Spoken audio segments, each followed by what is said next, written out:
시간 없어서? 그건 아닌 것 같아요, 그죠?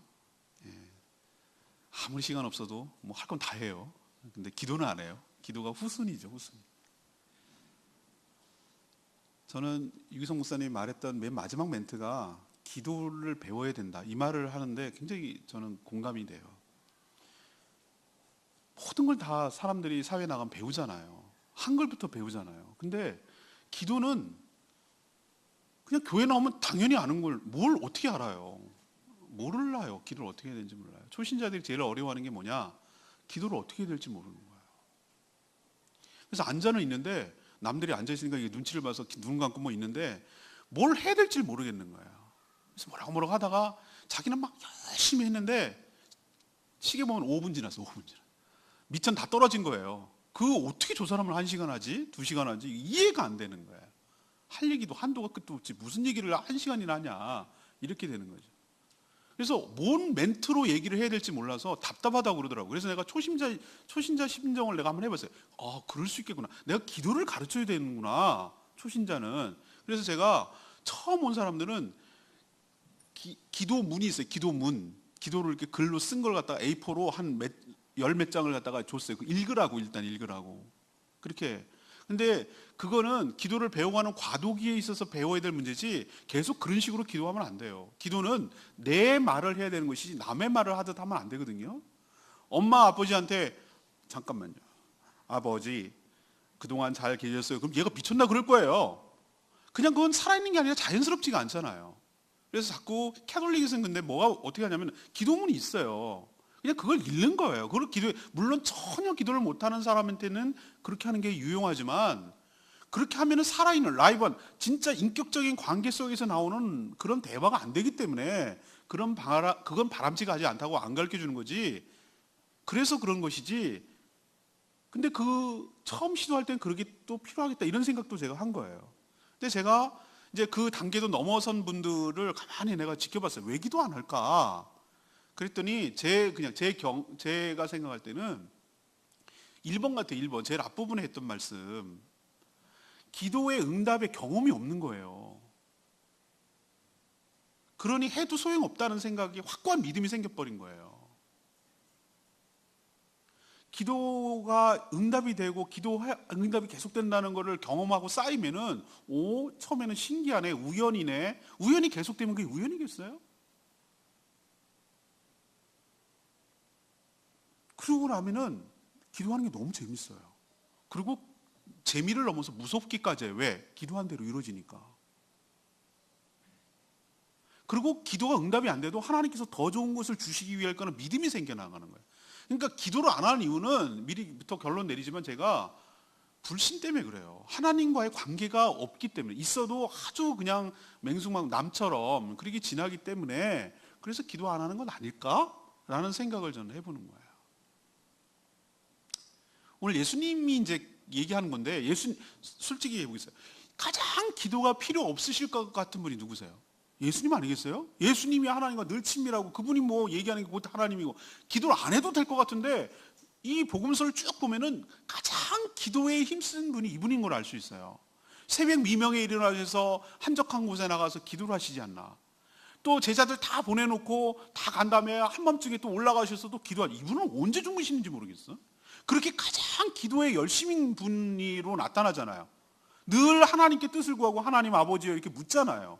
오늘 십자가 사역을 앞두고 이게 바로 겟세마네 기도라는 거거든요. 겟세마네가 감람산, 올리브산, 성전산이 있는 예루살렘 성 안이 이렇게 골짜기가 있고요. 이렇게 탁 올라가면 거기가 감람산의 올리브예요. 올리브가 제가 예루살렘에 갔을 때 3,000년 된 올리브 나무가 아직도 나무에 푸른 잎이 나는 거 보니 깜짝 놀랐어요. 3,000년. 예수님 당시 거예요. 그 나무가 아직도 있는 거예요. 올리브 나무 열매. 겟세마네라는 건 뭐냐면 올리브 열매를 추출하면, 우리가 동그랗잖아요. 그것을 우리는 그냥 통으로 먹는데 그것을 올리브유를 짜기 위해서 프레스 눌러야 될 거 아니에요. 겟세마네라는 뜻이 뭐냐면은 앞잡기 착, 뭐라고 그러죠? 이게 올리브유를 끌어내기 위한 프레스라는 개념이에요. 겟세마네라는 것이. 거기에 지금 가서 기도하시는 모습을 보면서 기도는 이렇게 해야 되는 거구나 라는 것을 우리에게 도전이 되고 본을 삼아주시는 걸 볼 수 있어요. 그래서 제가 오늘 말씀을 준비하면서 이제 이번 주가 고난 주간이기도 하고 그래서 이 본문이 됐지만 우리가 기도라는 것이 다 알고 해야 된다는 것을 당위론적으로는 아는데 그 실감나지 못하니까 왜 기도를 해야 되는가? 그럼 거꾸로 이렇게 생각해 보셔야 돼요. 기도를 하지 않으면 어떻게 되기 때문에 기도를 해야 될까? 오늘 이 말씀을 통해서 기도를 해야 될 이유를 찾게 되기를 원합니다. 거꾸로예요. 기도하지 않으면 어떤 일이 벌어지기 때문에 왜 기도해야 되는지 역설적으로 알자 이거예요. 그래서 여러분들이 기도 생활이 지금과는 확연하게 달라지는 역사가 여러분 가운데 있게 되기를 바라고 기도를 통해서 하나님 관계가 회복되시고 하늘로부터 내려오는 충만한 은혜를 경험하게 되고 무엇보다도 가장 큰 기도의 소득인 하나님과의 친밀함과 하나님과의 더 깊은 관계로 나가는 축복이 여러분 가운데 있게 되기를 축복합니다. 자, 첫 번째, 해야만 하는 이유가 뭐냐? 우리가 앞날을 장담할 수 없기 때문에 그래요. 앞날을 장담할 수가 없기 때문에. 지금 오늘 26절에 뭐라고 그랬어요? 그들이 성찬식이 끝나고 감람산으로 다 갔어요. 왜 갔을까요? 기도하러 갔어요. 예수님께서. 예수님이 기도하러 갈 수밖에 없는 게 그날 밤에 체포돼서 십자가에 달리기 때문에 채 몇 시간도 안 됩니까? 10시간도 안 돼. 12시간도 안 돼서 십자가에 달릴 상황이기 때문에 기도하지 않을 수가 없었어요. 근데 가는 길에 충격적인 얘기를 해요. 27절에. 제자들에게 너희가 다 나를 버리리라 라고 말씀하셔요. 그건 예수님의 말씀이기도 하고 기록된 바라고 말하는 걸로 봐서 이거는 구약의 예언이 성취될 것임을 또 보여주는 것인데 내가 목자를 치니 양들이 흩어지리라. 이 말씀이 어디에 나오는 말씀이에요? 구약의 스가랴서 13장 7절에 나오는 말씀이에요. 예수님은 항상 어떤 말씀을 할 때 성취하려고 구약을 끌어들이거든요. 그걸 인용해서 말씀하시는데 그것을 이루려 한다는 뜻도 되고 이루어질 거라는 뜻도 되고 이 두 가지 의미에서 구약을 인용하는데 그 말씀을 인용하시면서 너희들이 다 버릴 거라고 그랬어요. 다라고 그랬어요. all. 그랬더니 29절에 베드로가 거기에 대한 응대를 하는 거예요.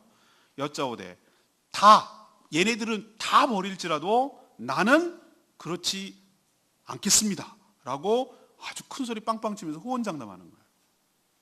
근데 주님께서 뭐라고 얘기하십니까? 거기에 대한 응대로 30절에 베드로야 내가 진실로라고 말할 때는 뭔가 진중하고 중요하고 핵심적인 얘기할 때 이런 표현을 쓰거든요. 너한테 이르노니 오늘 밤 멀리 갈 것도 없다. 몇 시간 뒤에 한 3시간 4시간 뒤에 네가 오늘 밤 닭이 2번 울기 전에 3번 네가 나를 부인할 거다라고 시기와 횟수까지 정확하게 주님께서 얘기해요. 한 10년 뒤에라고 하면은 뭐 감이 없을지 모르지만 바로 몇 시간 뒤에 오늘 밤에 닭이 2번 울기 전에 이게 시그널이죠.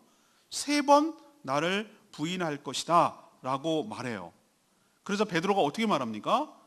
31절에 힘있게 말하되 힘있게 말하는 것은 아주 강하게 격하게 그것에 대해서 부정하고 거부하는 것이죠. 힘있게 말하되 내가 주님과 함께 죽을지언정 주를 부인하지 않겠나이다 이렇게 말하니까 그럼 나머지 제자들은 뭐가 되겠어요? 가만히 있으면은. 그러니까 저도요 아마 다 그랬을걸요. 모든 제자들이 이와 같이 말하니라. 경쟁하듯이 전부 다 동의하고 동조했어요. 여러분도 다 아는 얘기죠? 그러면 실제로는 어떻게 됐는가? 예수님이 예언하는 것이 그대로 적중했어요. 한치도 틀림없이. 아주 상황을 보고 얘기하신 것처럼 맞았어요.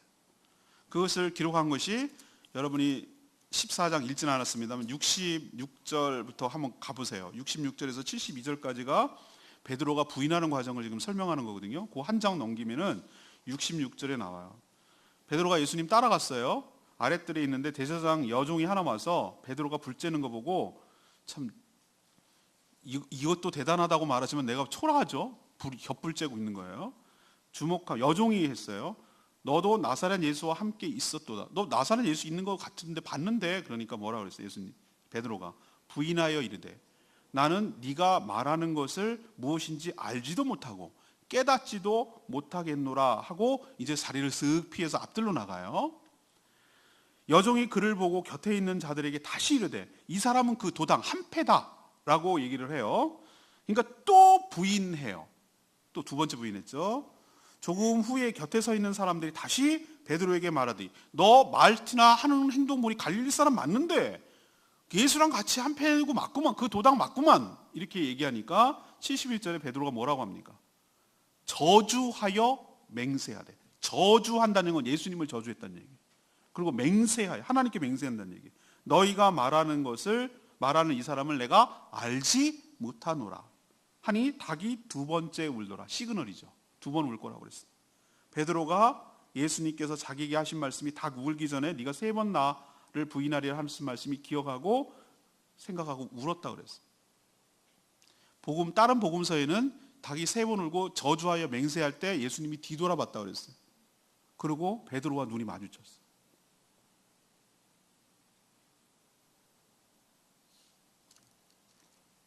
또 다른 제자들 볼까요? 50절, 51절, 52절 볼까요? 14장. 한 청년이, 제자예요.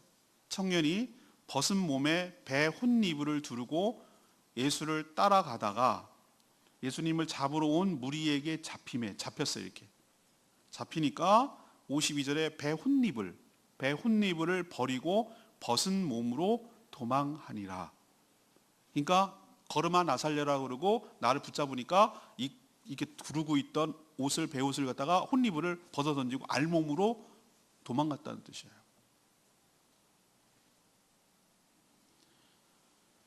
제자들이 베드로가 거짓말했을까요? 주님, 내가 주님을 절대 부인하지 않겠습니다. 주님과 함께 죽을지언정 예수님을 떠나지 않겠습니다 라는 말이 거짓이었을까? 아니에요. 저는 아니라고 생각해요. 베드로의 성정상 베드로가 이 한 말이 진심이었어요. 진심. 베드로가 진짜 그렇게 하길 말하는 마음이 진심이었어요. 근데 제가 드리고 싶은 말은 그거예요. 알아요. 우리 그렇게 하고 싶어요.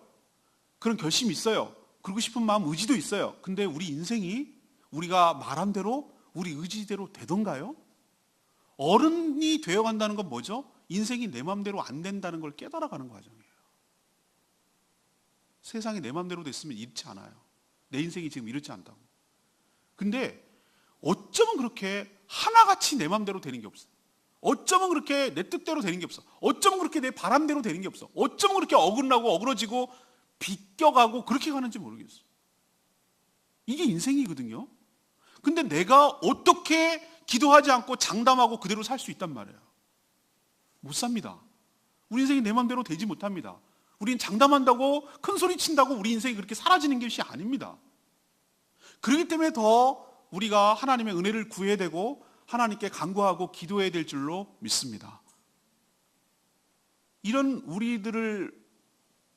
제자들, 이런 버릴 걸 뻔히 아는 제자들을 보고 예수님이 한 말이 있어요. 28절에 뭐라고 했냐면은 예수님이 하시는 말씀이에요. 흩어지리란 말씀 하시는데 내가 살아난 후에 너희보다 먼저 갈릴리로 가리라. 이 말씀 하시죠. 이 말의 뜻을 여러분 아시겠어요? 너희들이 다 버릴 거 내가 알아. 그렇지만 내가 그럴 줄 알았다. 내 얼굴 내 보나 봐라. 이러고 끝. 관계 끝. 내가 너를 제자로 삼은 게 내가 후회스럽다. 이렇게 하지 않으시고 너네들을 제자로 처음 불렀던 장소, 너희들과 함께 사역했던 그 장소, 그 첫사랑의 장소인 갈릴리에서 사역을 주로 하셨기 때문에, 그리고 대부분의 제자들이 갈릴리 출신이 많았기 때문에 너희보다 먼저 너희들은 우왕좌왕하고 어떡할지 모르고 숨어있고 벌벌 떨고 그렇게 있을 것이지만 내가 너희보다 먼저 갈릴리로 가리라 라고 말하는 것은 그 부르신 곳에 가서 내가 너희들을 기다리고 그 첫사랑의 자리에서 너희들을 다시 그 부인했던 그 죄책감과 그 죄송한 마음과 그 어쩔 줄 몰라하는 마음과 쳐다볼 수 없는 미안함과 이런 것들이 가득 담긴 너희들의 인생을 다시 기회를 주고 회복시켜 줄 거라는 의지를 이 말 속에 담긴 줄로 압니다. 하나님께서 우리 의지대로 못한다고 우리를 내치시는가? 우리를 버리시는가? 그게 아니에요.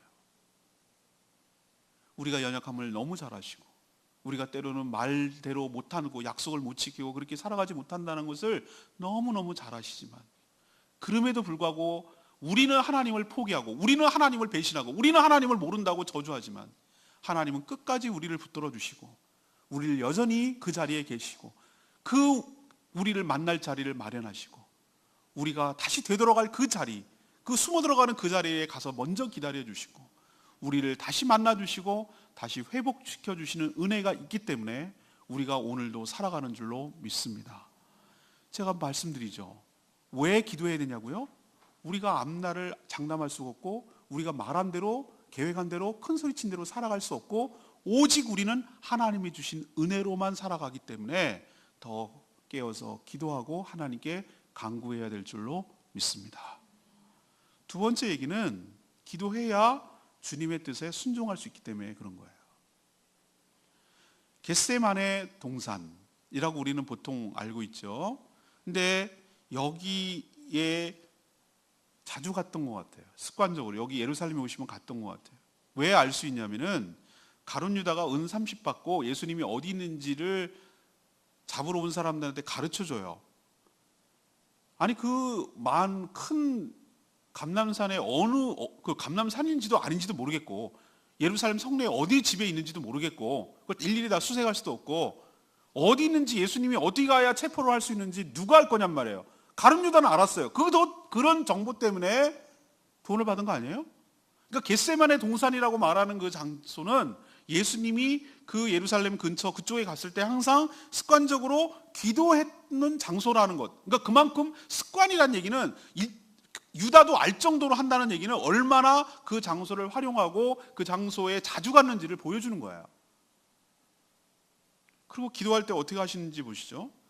그 마음이 어떤 상태였죠? 내가 33절에 심히 놀라며 슬퍼했다고 표현하고 있고요. 34절에 보면 내가 마음이 심히 고민하여 죽게 되었다라고 얘기를 하고 있어요.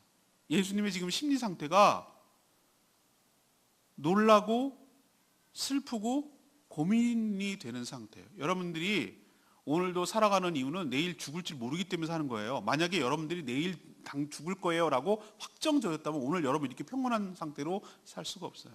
오히려 우리가 언제 죽을지 모르는 것이 우리에게 축복이라고 내가 언제 한번 설교한 적이 있는데 근데 아는 게 여러분에게 오히려 더 힘든 일일걸요. 예수님은 자기가 어떤 죽음을 죽어야 될지 알기 때문에 그게 더 힘든 거예요. 알기 때문에. 그래서 이 솔직한 표현을 얘기하는 거예요. 놀라고 이렇게까지 심하게 또 얼마나 슬프고 얼마나 고민이 되고 이런 게 있겠어요. 얼마든 자기는 피하려면 피할 수도 있는 거고 내가 그렇게 죽어야 될 이유도 없는 거고 잘못도 안 한 거고 그런데도 불구하고 죽어야만 되는 이 상황이 얼마나 힘들겠어요. 여러분이 예수님 입장이라면 안 그러시겠어요? 저는 이렇게 얘기하시는 모습 때문에 예수님의 가치가 예수님이 진짜구나라고 내가 느꼈다고 말씀드렸잖아요. 그거까지 한번 죽어주지 뭐 이렇게 예수님이 너무 쉽게 생각했다면 난 못 믿겠어요. 그 십자가의 가치를 못 느끼겠다고. 근데 예수님이 얼마나 힘들고 인간적으로 했으면 그분이 이렇게 솔직하게 얘기하는 거 보고 이 고통이 진짜구나. 이 예수님도 이게 정말 쉽지 않은 길을 갔구나라는 것 때문에 그 가치가 더 느껴지는 거예요. 귀하게. 이렇게 걱정이 되고 슬프고 고민이 됐는데 근심 걱정만 하면서 한숨만 푹푹 쉬고 있었습니까? 예수님이? 이 현실을 어떻게 하면 도망가고 싶어서 막 회피하고 도망가고 그랬습니까? 예수님이? 빨리 예루살렘만 가자, 도망가자, 걸어만 나갈 그렇게 했습니까? 아휴, 될 대로 되라. 저 사람들이 이제 저렇게 고통당하고 죽는데 차라리 내가 먼저 죽고 말지. 이런 식으로 해결했습니까? 안 그랬어요. 예수님이 행하신 이 정말 가장 힘든 인생의 가장 큰 힘든 시기에 택했던 방법은 바로 기도였어요. 그래서 아까 서두에 제가 우리 인생이 공고하고 힘들고 어려울 때 왜 기도를 해야 되느냐면 예수님이 본을 보여주셨기 때문이라고도 제가 말씀을 드린 이유가 거기에 있어요. 예수님께서 기도하시는 모습 보면은 우리가 어떻게 기도해야 되는지 기도의 모범을 아주 잘 보여줘요. 예수님은 땅에 엎드려 35절 조금 나가서 혼자 단독적으로 나갔어요. 제자들은 여기 좀 걸어져 있고요. 금방 보일 수 있는 거리예요. 혼자 좀 더 나가서 땅에 엎드렸어요. 유대인들은 땅에 엎드리지 않아요. 서서 기도해요. 서서. 땅에 엎드릴 땐 굉장히 다급하거나 간절하거나 이럴 때 그래요. 엘리야가 비 오기를 기도할 때 두 무릎 사이에 고개를 넣고 그렇게 기도를 했어요. 얼마나 간절히 기도했으면 그런 희한한 요가 같은 모습이 나오겠어요? 예수님도 지금 땅에 바짝 붙을 정도로 땅바닥에 닿을 정도로 그렇게 간절히 엎드렸다는 얘기는 간절히 기도했다는 뜻이에요. 또 뭐라고 합니까? 36절에 아빠 아버지여 아버지께서는 이렇게 말하는 걸로 봐서 이 예수님이 이런 말을 했던 당시가 유대인들로서는 굉장히 파격적인 말이에요.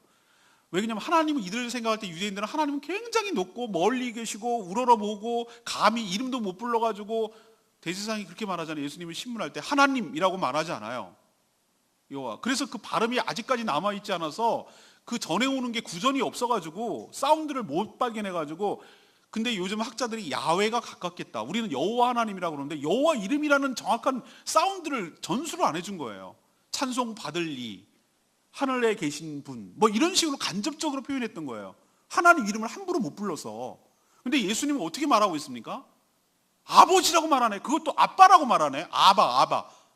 근데 모든 인류의 공통점은요, 엄마 아빠는 발음이 비슷해요. 왜 그러냐면 엄마 젖을 물을 때 엄마 빠빠빠 이거는 굉장히 구강 구조가 쉬워도 나올 수 있는 말이기 때문에 대부분의 엄마 아빠를 지칭하는 말은 세계적으로 비슷해요. 아람어, 이 당시 이스라엘 족속들이 썼던 아람어도 아바예요. 아빠가 아바예요. 아바. 엄마 똑같죠? 비슷하단 말이에요. 사운드가 비슷해요. 아바 아버지요, 아빠 아버지요라고 표현하고 있어요. 하나님을 이렇게 표현했다. 이 얘기는 뭘 의미하는가? 하나님이 그만큼 뭐하다는 거죠? 친밀하다는 거예요. 친밀하다. 하나님과 기도하는데 친밀한 관계임을 이 말 용어를 통해서 알 수 있어요. 또 하나 뭐죠? 한 번만 기도했습니까? 지금 3번 제자들을 깨우러 왔다 갔다 하면서 동일한 기도로, 똑같은 기도로 그렇게 했다고 그랬어요. 39절에 다시 나아가 동일한 말씀으로 기도하시고 라고 표현한 걸로 봐서 이 내용을 가지고 재차 했다는 거예요. 한 번만 하면 되지. 예수님이니까 하나님한테 한 번 못 알아들으실까? 우린 이렇게 생각하기 쉬워요. 아니에요. 예수님의 기도 모범을 잘 들으시라니까요. 우리도 같은 내용이라고 하더라도 주님께 하나님께 나아가서 또 재차 한들 그게 너 왜 자꾸 한 말하고 또 하고 그래? 이렇게 하실 하나님이 아니신 줄로 믿습니다. 자기도 모르는 말을 중언부언하는 게 문제지 같은 정확한 말을 내용을 가지고 하나님께 재차 아뢰는 것이 왜 그게 흉이 되겠어요? 오히려 더 그 간절함을 갖다 표현하는 방법 아니겠어요? 또 기도할 때 뭐라고 그랬습니까? 자기 혼자 기도했습니까? 그 허접한 제자들, 연약하여서 잠들어 버릴 그 제자들까지도 너희들은 나를 위하여 같이 나와 함께라는 표현을 마태복음은 2번인가 3번 써요. 나와 함께 깨어 기도하자. 나와 함께 깨어 기도하자. 예수님 이렇게까지 중보기도 요청한 적이 없어요. 예수님처럼 완벽한 분이 누구에게 중보기도를 요청합니까? 자기 혼자 해도 충분하지 않나요? 아니에요. 여기서 우리에게 보여주는 거예요. 하나씩 다 보여주는 기도를 어떻게 해야 되는지. 우리의 삶의 문제를 혼자 끌어안고 끙끙거리는 것이 아니라 이 문제를 정말로 나라 신뢰할 수 있는 사람들과 함께 나누고 함께 기도하는 것이 기도를 잘하는 것인 줄로 믿습니다. 또 뭐라고 그랬어요?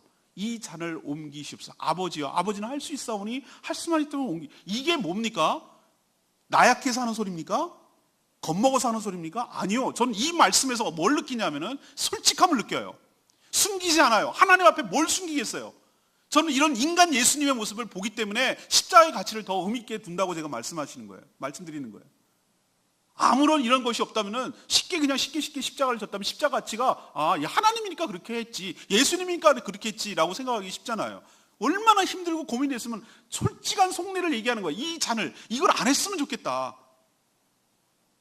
그러나 오늘 제가 드리고 싶은 말씀은 제일 나중에 있는 예수님의 말씀이었어요. 36절. 그러나 나의 원대로 마시옵고 아버지의 원대로 하옵소서. 나의 소원, 나의 계획대로 하지 마시옵고 아버지의 원대로, 아버지의 뜻대로 하시옵소서. 전 이게 기도의 핵심 본질이라고 생각합니다. 우리는 기도가 너무 일천하고 얇아요. 기도를 뭐라고 주로 생각하냐면 소원 성취의 수단으로 생각해요.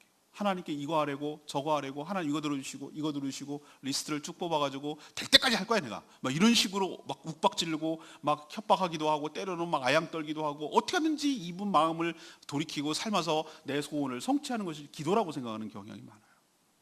오늘 예수님께서 기도하시는 모습을 통해서 기도의 패러다임을 확 바꿔버려요. 기도가 왜 힘든가? 왜 예수님이 아까 내가 땅에 엎드려서 기도했는데 다른 복음서에는 뭐라고 하냐면은 얼마나 간절히 기도했으면은 땀방울이 핏방울이 되어 떨어졌다고 그랬어요. 의학적으로 의사들이 그걸 증명했어요. 얼마나 간절히 사람이 기도하면 땀에서 모세혈관에서 피가 같이 섞여서 떨어질 수 있다. 이게 과장된 말이 아니라 실제로 그럴 수도 있다고 얘기하더라고요. 여러분, 왜 그렇게 간절히 기도합니까? 내 의지를 관철시키기 위해서 하나님, 내가 내 뜻대로 이 자리를 옮겨주시옵소서, 옮겨줄 때까지 내가 할 거야. 막 이런 것을 간절하기 위해서 그럽니까? 저는 거꾸로라고 생각해요. 하나님, 난 정말로 이게 너무 힘들고 내가 그 십자가를 져야 될 이유도 없고, 그렇지만 이 고통이 어떤 것인지 내가 너무 잘 알지만 하나님, 내 뜻대보다는, 내 소원보다는 하나님의 뜻대로 내가 할 수 있도록 해 주시옵소서. 내 의지가 꺾이게 하여 주시옵시고 그 하나님의 거룩한 뜻에 내가 순종하게 하여 주시옵소서. 그게 힘든 거예요. 그래서 땀방울이 핏방울이 된 거라고 저는 생각해요.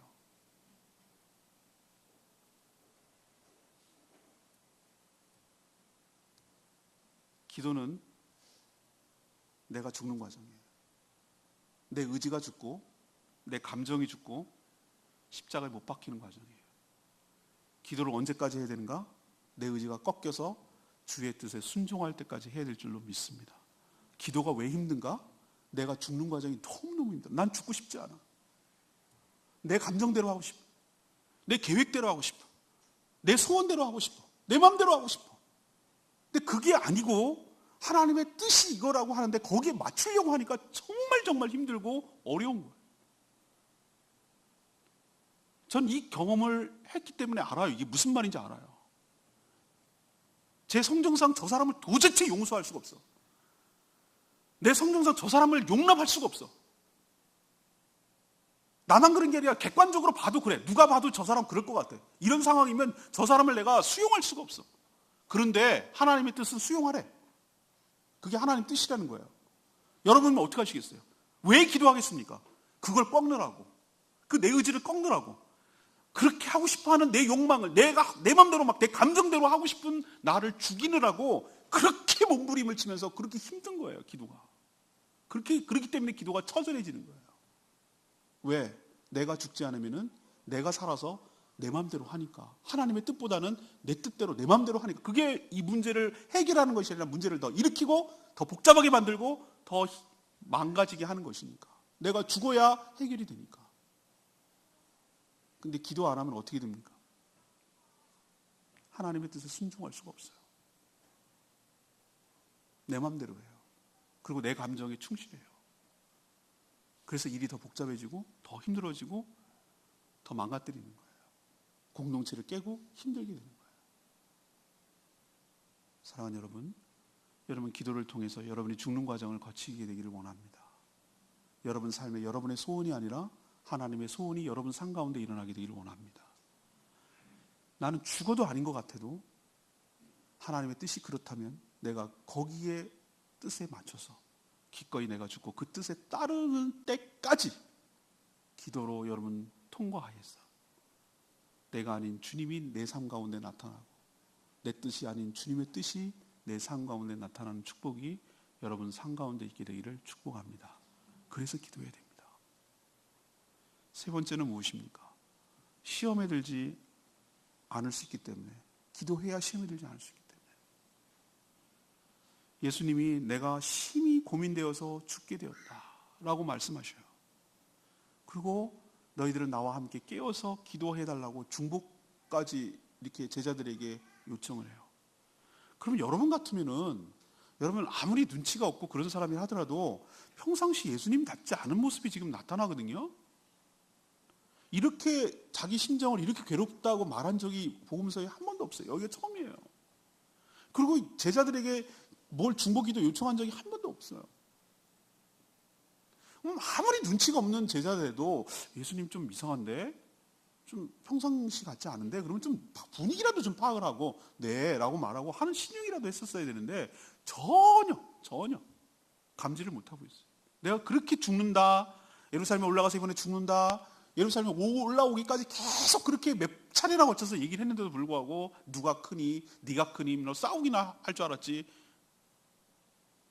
제일 빨리 감지한 사람이 누굴 것 같아요? 유다예요, 유다. 아, 이거 죽는구나 진짜. 헐값이라도 받고 팔아야 되겠구나 라고 한 거예요. 나머지 애는 전혀 지금 감지도 못하고 있어요. 그리고 그렇게까지 부탁을 했는데 잠들었어요. 3번이나 깨웠는데 계속 잠들었어요. 그리고 맨날 기도 안 하는 우리 성도들이 주로 쓰시는 인용하는 말씀이 여기 중요한 말씀이 나와요. 38절에 마음에는 원이로되 육신이 약하도다. 이 명대사가 여기 나오는 거예요. 맨날 마음은 원이래. 근데 육신이 연약하대. 몸이 약해서 뭐 이러면서 하는 얘기가 여기 나오는 거예요.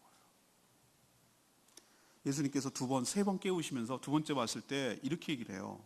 37절에 제자들이 돌아오사 제자들이 여전히 자는 것을 보고 베드로에게 말씀하시죠. 베드로는 여러분 본명이 아닌 거 아시죠? 시몬이 본명이에요. 우리도 이게 별명 부르고 우리 귀 우리 뭐 이렇게 부르다가 본명을 부를 때 좀 여러분 정색한 거 아니에요? 그렇죠? 이귀 그러면 얘가 아빠가 이렇게 부를 때는 얘가 찔하죠. 얘가 뭐 때문에 아빠가 저러지? 라고 얘기할 거예요. 그죠? 지금 예수님 그렇게 부르는 거예요. 시몬아 라고 부르는 거예요. 시몬아. 베드로라고 원래 보통 부르는데 시몬아 자느냐? 여전히 자고 있느냐? 그 뜻이에요. 네가 1시간도 깨어 있을 수 없더냐? 예수님 이렇게 말한 적이 있으세요? 네가 1시간도 깨어 있을 수 없더냐? 라고 그 안타까운 책망을 하고 있는 거예요. 밤새 말고 1시간, 1hour, 1시간도 깨어서 기도할 수 없느냐? 그렇게 이건 네가 육신의 문제가 아니라 네 의지의 문제 아니니? 라고 얘기를 하는 거예요. 여러분 양과 질은 같이 가는 것이지 그게 별개의 개념처럼 저는 생각하지 않아요. 무엇인가 이루어지기 위해서 양이 필요해요. 질의 변화를 위해서. 뭔가가 변화가 일어나기 위해서 질적 변화가 위해서 양적 시간도 필요하다고요. 물이 끌어올리기까지 100도가 끌어올리기까지 시간이 필요해요. 그 올라가는 시간이. 아까 말했지만 제가 기도할 때 자기 의지를 꺾을 수 있으면 그게 빨리 꺾이는 사람은 10분이면 끝날 수도 있어요. 근데 제가 경험상 어떤 것이 기도가 이루어지려면은 제가 생각할 때 내린 결론은 이 기도회 때도 말씀드렸는데 1시간이라고 생각해요. 오늘 말씀을 드리고 여러분에게 구체적으로 적용하고 살았으면 좋겠다라고 판단되는 것 중에 하나가 여러분 정말 시험에 들지 않기 위해서 1hour, 하루에 1시간은 깨어서 기도하셔야 돼요. 이건 최소. 이 이하가 되면은 물론 안 하는 사람보다는 좋겠지만 우리가 뭔가 변화가 일어나고 뭔가 하나님의 뜻을 찾고 뭔가 정말 하기 위해서 이 시간이 헌신되지 않으면 나머지가 안 된다는 거예요. 제 경험이기도 하고 주님의 오늘 말씀이기도 하고 그래요. 이 말씀을 여러분 마음에 귀담아 들었으면 좋겠어요. 저는 하루의 총량, 어떤 목사님은 24시간에 10분의 1인 2점 몇 시간을 갖다가 기도해야 됩니다라고 얘기하는데 제가 그렇게까지 여러분에게 말하지는 않겠어요. 근데 오늘 주님 말씀처럼 하루에 최소한 1시간은 깨어서 하나님께 간구하고 기도할 때 여러분이 시험에 들지 않게 될 줄로 믿습니다. 오늘 이 말씀 여러분의 귀에 들리지 않으세요? 누구야? 여러분 이름 대세요. 누구야? 네가 1시간도 깨어 있을 수 없더냐? 이 말씀이 여러분을 향한 말씀으로 받으셔야 돼요. 주님을 위해서 기도하라고 그랬더니 안 한다고 이렇게 성질 내시네? No! 주님을 위해서 중보 기도하라는 줄 알았어요. 처음에 저도 이 말씀을 준비하면. 아니요. 그게 아니라 38절에 있는 말씀이에요. 시험에 들지 않게 깨어 있어 기도하라. 누구를 위해서 기도하라고 하는 겁니까? 예수님을 위해서? No! 아니에요. 제자들, 너희들 위해서. 너희들 때문에 네가 시험에 들지 않기 위해서 내가 이 고비를 잘 넘기고 죽음을 잡고 대속의 죽음을 죽기 위해서 그것 때문에 기도하라는 얘기가 아니에요. 지금 너희들이 시험에 들지 않도록 깨어 있어서 그래서 기도하라는 의미예요. 예수님 위해서 기도하라는 의미 아니에요. 여러분을 위해서 하는 소리예요.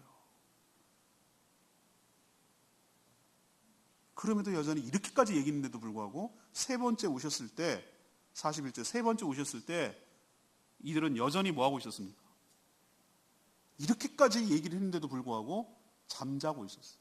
잠자는 신앙이에요. 이들이 제자가 아닌 게 아니에요. 여기서 나오는 사람들은 전부 다 누구를 뜻하냐면 예수님을 가장 가까이 따라다니고 죽음 직전까지 함께 내렸던 말이에요. 우리로 치면은 안 믿는 사람들 얘기, 안 믿는 사람 당연히 자죠. 그 사람들 지금 책망하는 게 아니에요. 이 사람들은 우리로 치면 교인들이에요. 우리 성도들, 가장 가까운 측근들, 가장 가까운 주님을 위해 하는 사람들을 얘기하는 거예요. 이 사람들 다 잠드는 신앙. 명목상 크리스찬이고 명목상 직분을 받았지만 여전히 잠들어 있는 신앙, 기도하지 않는 신앙이 잠들어 있는 신앙이라고요. 기도하지 않으면 무능하고 아무것도 할 줄 모를 뿐만 아니라 일을 더 그르쳐요. 그리고 40절에 보세요. 그들이 예수님께 무엇으로 대답할 줄을 알지 못하느라. 이 얘기 뭡니까? 입이 있어도 입이 10개라도 할 말이 없는 거예요. 예수님께 할 말이 없는 거예요. 기도를 안 하니까. 할 말이 없는 거예요. 예수님 뭐라고 그러세요? 41절에 됐다. 이제는 자고 그만 쉬라. 때가 왔도다. 보라, 인자가 죄인의 손에 팔리느니라. 이 얘기는 뭘 말하는 거죠? 이제 기도 안 해도 된다. 이제 기도 안 해도 돼요? 그 뜻이 아니잖아요. 기도도 다 타이밍이 있고 때가 있는 줄로 믿습니다. 기도하지 않으면 기도해도 소용없을 때가 있다는 거예요. 기도도 모든 것이 타이밍이 필요하지만 기도할 때 기도해야 된다는 뜻이에요. 기도할 때 기도하지 않으면 타이밍을 놓쳐서 기도해도 소용이 없는 때가 온다는 거예요. 그러니까 기도할 때 해야 된다는 거예요. 그래야 시험에 들지 않는다는 뜻이에요. 기도하면 상황이 변화됩니까? 아니요. 상황은 하나도 안 바뀌었어요. 예수님을 체포하라는 사람들이 왔고 예수님이 붙잡혔어요. 여러분들 기도가 뭔지 아십니까? 상황이 바뀌는 것이 아니라 내가 바뀌는 거예요. 예수님이 바뀌었어요. 어떻게? 처음에 기도 겟세마네 동산 들어갔을 때 기도할 때는 주여 이 자리를 옮기시옵소서. 심히 괴롭고 힘들고 어렵고 힘들었어요. 그런데 기도 끝나고 나니까 간절히 기도 끝나고 나니까 42절에 뭐라고 그럽니까? 일어나라. 함께 가자. 보라 나를 파는 자가 가까이 왔도다. 어머 죽기로 작정하셨네 이분. 뭐가 신나고 뭐 자기를 환영하고 맞이하러 오는 사람처럼 가서 맞이하자고 이렇게 얘기하는 거 보면 이게 뭐냐는 거예요.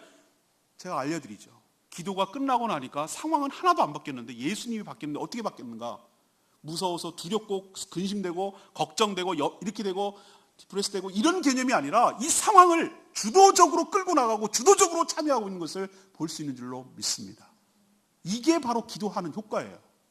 이게 안 되면 시험에 빠지는 얘기 해드리죠. 베드로가 어떻게 했습니까? 잡으러 온 사람에게 말고 대제사장의 종 말고의 길을 칩니다. 칼춤을 추는 거예요. 하나님이 예수님 뭐라고 그랬습니까? 칼 걷어들이라고. 칼로 승리한 자는 칼로 망한다는 얘기 하잖아요. 기도 안 하면 어떻게 되는지 제가 보여드릴까요? 칼춤을 추는 거예요. 기도 안 하니까 예수님이 능력하고 무능해서 그 칼을 못 쓰면 얼마나 천군 천마에 전부 다 그 천사들을 동원해서 이거 허접쓰레기 같은 이거 못 다스리겠습니까?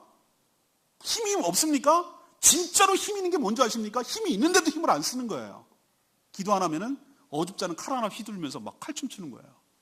기도하지 않으면 자기 뜻이 나오기 시작해요. 기도하지 않으면 마구마구 휘둘러서 자기는 가장 주님을 위해서 막 열심히 일한다고 하는데 아군을 죽이고 하나님의 뜻을 어그러뜨리고 하나님의 일보다 사람의 일을 더 앞세우는 사람이 되고 만다고요. 이게 바로 시험에 드는 사례예요.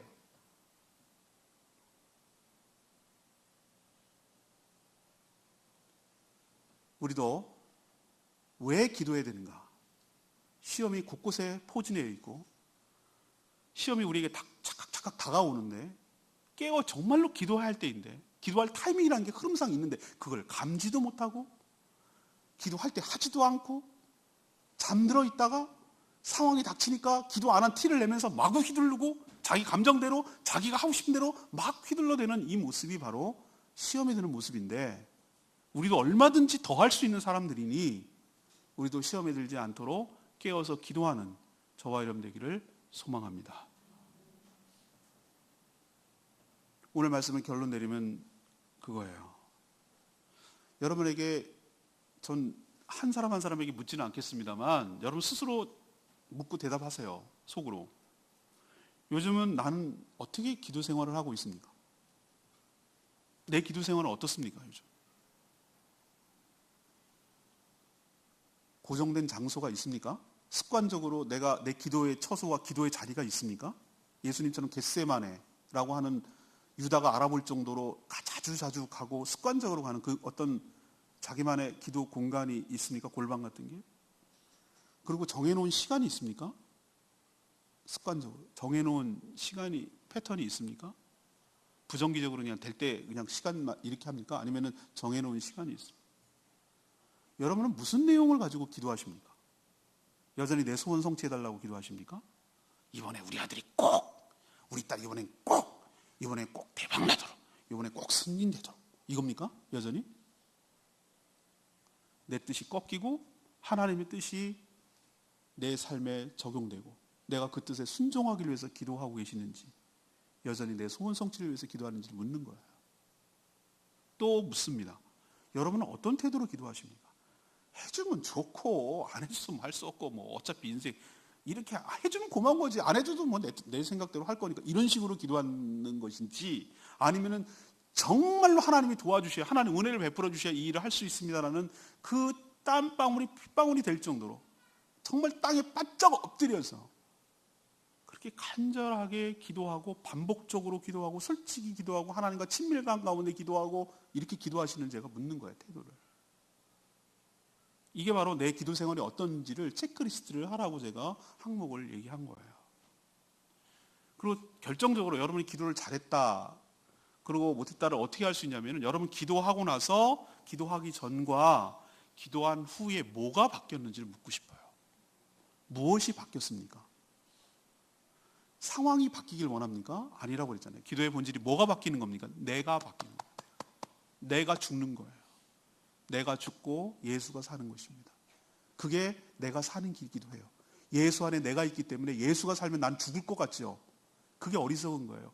내가 죽으면 내가 진짜 죽어 없어질 것 같죠. 내가 죽고 내 안에 예수가 살면 나도 사는 거예요. 예수 안에 있는 내가 사는 길인 줄로 믿습니다. 예수 안에 있는 내가 사는 거예요. 같이 사는 거예요. 내가 죽어야 내가 사는 거예요.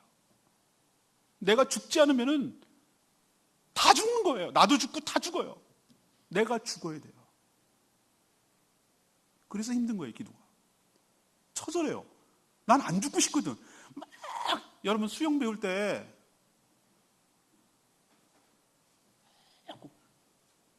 고개를, 수영 강사가 항상 하는 얘기면 힘 빼라고, 쑥 늘어뜨리라고. 그럼 나도 수영 못해, 그건 알아요. 저도 늘어뜨리라고, 맡기라고, 그냥 맡기라고, 편안하게 하라고. 그러면은 뜬다고. 정말 뜨더라고. 근데 고개를 들고 숨 쉬겠다고 이렇게 하는 순간 빠져들어가는 거예요. 내가 죽어야 나도 살고 주님도 살고 다 사는 길인 줄로 믿습니다. 여러분 뭐가 바뀌었습니까? 기도하고 나서 뭐가 바뀌었습니까? 어떻게 달라졌습니까? 비포 애프터. 오늘 말씀을 결론 내리면 적용합니다. 여러분 기도는 하지 않으면서 베드로처럼 제자들처럼 말만 앞서고 큰 소리만 뻥뻥 치고 이렇게 살고 있지는 않은지, 인생이 내 마음대로 되던가 내 인생의 주인이 나던가, 아니 주님은 따로 있는데 정말로 예수님을 나의 주님으로 고백한다면 기도 안 할 이유가 없는 거죠. 기도 안 하는 이유는 여전히 내 생각대로 내 마음대로 하고 내가 주인이라는 의미죠. 기도 안 한다는 그 뜻이잖아요. 기도 필요 없다는 거잖아요. 그냥 내 생각대로 하겠다는 거잖아요. 당신 필요 없어도 내가 잘 살 수 있다는 거잖아요. 이게 내가 주인이라는 거죠. 내가 주인이라고 생각하고 살아가는 태도가 가장 큰 무서운 죄인 거 모르십니까? 여러분 기도를 통해서 나의 주인이 누구신지를 재확인하고 발견하고 주님을 더욱더 믿고 의지하며 살아가는 그런 태도를 취할 때 하나님께서 여러분에게 필요한 은혜를 베풀어 주실 줄로 믿습니다. 두 번째는 기도할 때 제발 내 의지를 강화시키는 작업, 내 소원을 관철시키는 시간이 안 되기를 원합니다. 저는 기도하는 분 중에 가장 무서운 분이 어떤 분인 줄 알아요? 내 뜻대로 해 주시옵소서. 내 뜻대로 해 주시옵소서. 이걸 꼭 이루어 주시옵소서. 이걸 꼭 이루어 주시옵소서. 이것밖에 아무것도 기도 안 하는 분들 제일 무서워요. 기도가 뭔지를 다시, 제가 처음 오늘 말씀 시작할 때 서두로 돌아가야 돼요. 기도가 뭔지를 다시 배워야 돼요. 기도도 배워야 돼요. 내 의지를 관철하거나 내 소원을 관철하거나 내 의지를 강화시키는, 또 한 번 마치 내가 맞는 거야, 내가 올바른 일을 한 거야, 내가 하나님의 뜻대로 지금 하고 있는 거야, 이것이 거룩한 하나님의 뜻이야, 내 의지인데 하나님의 의지라고 하나님의 뜻이라고 포장해 놓고 그걸 더 강화하고 또 강화하고 또 강화하고 또 확인하고, 이 작업을 기도라고 생각하는 분들 오늘 뜯어 고치세요. 기도가 그게 아니에요. 기도에서 내가 꺾이는 게 기도예요. 내가 죽고 내 의지를 바꾸고 내 생각을 바꾸고 내 감정을 죽이고 내가 하고 싶은 거 안 하고, 이 작업이 바로 기도예요. 그게 기도를 잘하는 거예요. 여러분들 기도 제대로 알고 제대로 하는 저와 여러분 되기를 바랍니다. 여러분 기도에서 상황이 바뀌길 원합니까? 아니요. 그게 아니라고 제가 말씀드렸잖아요. 상황이 아니라 내가 바뀌는 게 기도의 좋은 결과예요. 기도할 때 그때만 내가 바뀌지 딴 방법으로 우리는 바뀌지 않아요. 기도할 때 바뀌어요. 예수님 보세요. 기도하기 전과 바뀌었잖아요. 여러분도 기도에서 바뀌어서 주님의 뜻에 온전히 순종하며 주의 뜻을 이루며 살아가는 복된 인생 되기를 소망합니다. 오늘 말씀 잘 들으셨죠? 왜 기도해야 되는지 아시겠죠? 그럼 하셔야 돼요. 1hour. 1hour. 1시간도 깨어 있을 수 없더냐. 이거는 베드로에게 하는 말씀이 아니라 이 땅을 살아가는, 여기에 살아가는 시험거리가 바글바글한 곳곳에 지뢰가 쫙쫙쫙 깔려있는 우리들에게 하시는 말씀이에요. 1시간도 깨어 있을 수 없더냐? 이 말씀을 꼭 마음속에 박아놓으시고 1시간에도 1시간 최소한 이상 깨어서 기도하며 살아가는, 실족하지 않는 저와 여러분 되기를 소망합니다. 오늘 말씀